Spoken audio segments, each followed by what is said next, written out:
হওয়াটা বড় প্রয়োজন।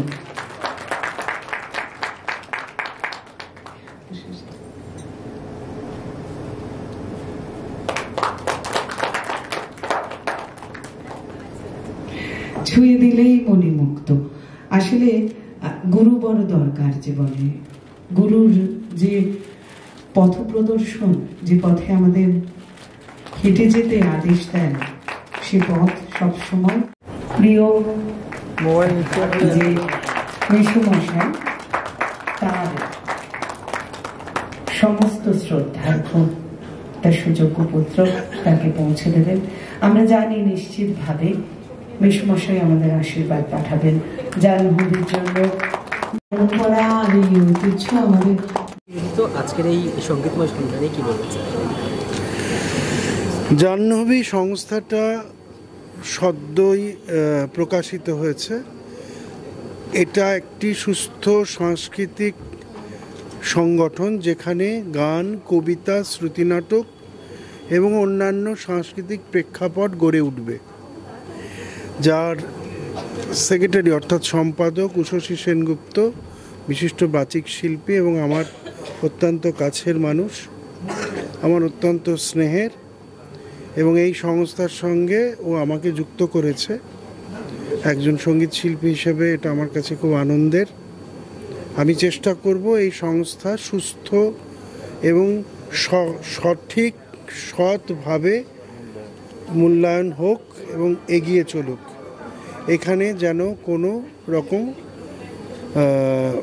অপসংস্কৃতি না প্রবেশ করে, এইটুকু আমাদের নিরপেক্ষতা বজায় থাকে। এটা আমারও অভিমত, ওরও অভিমত। আজকের যে অনুষ্ঠানটা সেটা বর্ষার উপরে আবার এসেছে আশা শীর্ষক অনুষ্ঠান। এই অনুষ্ঠানটি সমস্ত ছেলে মেয়েদের, এই প্রজন্মের ছেলে মেয়েদের, যারা এই প্রজন্মে খুব ভালো পারফর্ম করছে, যাদের সঠিক স্টেজ পাওয়া দরকার, সেই রকমই ছেলেমেয়েরা এখানে অংশ নেবে। এবং আপনারা জানেন যে সুরসাধনা যেরকম এগিয়ে চলে এবং জাহ্নবী যৌথভাবে এই কাজটা করবে, এটা একটা অংশ বলতে পারেন। সুতরাং সেটা আজকে অ্যানাউন্সড হবে, সেটা আজকে স্টেজে বলাও হবে। আমাদের পরবর্তী পদক্ষেপ সেটা উষসী বলবেন।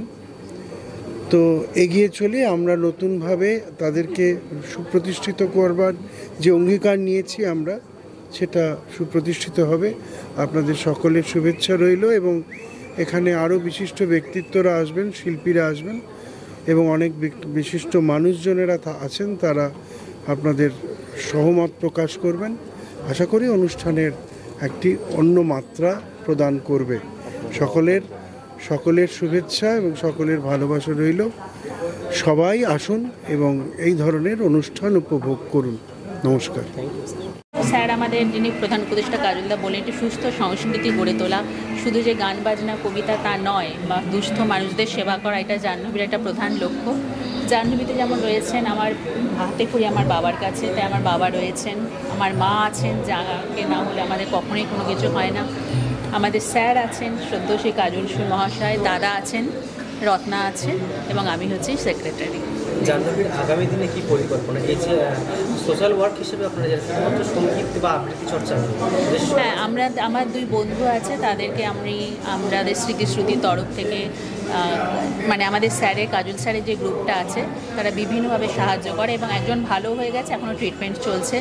আগামী দিনে দেখা যাক নতুন নতুন পরিকল্পনা নিয়ে জাহ্নবীকে কীভাবে এগিয়ে দেওয়া যায়। যখন সকল মানুষের আশীর্বাদ রয়েছে, সকলের আশা করি জাহ্নবী আরও অনেক বড় কিছু করবে। এরকম তো বহু সংস্থা আছে, বহু অর্গানাইজেশন আছে, কেন মানুষ জাহ্নবীকে চুজ করবে? কেন চুজ করবে সেটা তাদের ব্যাপার, কিন্তু দেখুন স্যারের মতন মানুষ যখন আছেন, দাদা যখন আছেন, তখন একটা সুস্থ সংস্কৃতি জাহ্নবীকে চুজ তাদের করতেই হবে। এটা তো একটা সুস্থ সংস্কৃতিরই কেন্দ্র, জাহ্নবীকে অবশ্যই তারা চুজ করবে। জাহ্নবীর যতদূর মনে পড়ছে এটা দ্বিতীয় অনুষ্ঠান। তো জাহ্নবী যে আয়োজনটা করেছে সেটা হচ্ছে আষাঢ়ের প্রথম দিন, এটা একটা উল্লেখযোগ্য দিন। ন্যাচারালি আজকে যে গান, কবিতা সমস্ত কিছু বর্ষাকেন্দ্রিকই হবে এবং অবশ্যই তার মধ্যে প্রেমও আসবে, এ বিষয়ে কোনো সন্দেহ নেই। কারণ মূলত যারা আবৃত্তি করতে আসছে, যেহেতু এই প্রফেশনে আমি যুক্ত, এই শিল্পে, সেই জন্য আবৃত্তিকাররা সব বেশিরভাগই আমার ছাত্র। আর উষসী সেনগুপ্ত জাহ্নবীটা পরিচালনা করছে এবং ওর এই আয়োজনে আমি এসেছি এবং আজকে একটা আশা করি আপনাদের সামনে একটি সুন্দর অনুষ্ঠান, তাতে রবীন্দ্রনাথ থেকে শুরু করে সমস্ত বিখ্যাত শিল্পী বলছি, রবীন্দ্রনাথ থেকে শুরু করে নজরুল এবং আরও নানান আধুনিক গান আজকে এখানে শিল্পীরা পরিবেশন করবেন এবং সঙ্গে রয়েছেন এই সুব্রত বাবু মুখার্জি, ও যে ইন্টারন্যাশনালি সুব্রত বাবু মুখার্জি একটি নাম, তো তিনি যন্ত্রাণুর সঙ্গে রয়েছেন এবং আরও দু একজন রয়েছেন। আমি এই অনুষ্ঠানে সাফল্য কামনা করছি। নমস্কার। জাহ্নবীর যে আজ নিবেদন কি অসাধারণ একটা উদ্যোগ। আপনারা শুনেছেন যে এটার টাইটেল হচ্ছে আষাঢ়স্য প্রথম দিবসে। আষাঢ় মাস আমাদের কাছে সবসময় কাম্য এই জন্য যে এই যে প্রচণ্ড গ্রীষ্মের দাবদাহ, এই গ্রীষ্মের দাবদাহ থেকে বাঁচতে গেলে যেটা দরকার সেটা হচ্ছে বৃষ্টি, যার জন্য বর্ষাকে আমরা সবসময় ওয়েলকাম জানাই। তো জাহ্নবী আজকে যেটা করছে অসাধারণ, এবং স্বয়ং কবিগুরু বলে গেছেন আবার আষাঢ় আকাশ হচ্ছে।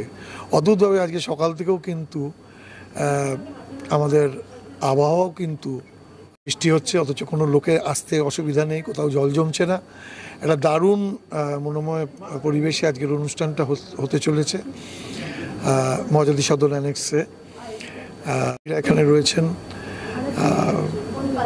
উষসী যেটা ভেবেছে, এটা এই নামকরণটা আমার কাছে খুব ভালো লেগেছে। আছে অসম্ভব গুণী মানুষরা, কাজলদা আছেন, কাজল সুর, এছাড়া আমাদের বন্ধু কিংসুক আছে, রত্না আছে, আরও ছাত্রছাত্রীরা আছে, কাজলদার অনেক ছাত্রছাত্রী যারা এখানে কবিতা বলবেন, গান করবেন। তাছাড়াও আমাকে বলেছে, সেই জন্য আমি ধন্যবাদ। অসাধারণ একটা অনুষ্ঠান হবে, আশা করছি সবাই খুব এনজয় করবেন, আমি তো করবই। আপনারা সবাই আসুন, দেখুন, আপনাদের মতামত জানান। অনেক ধন্যবাদ।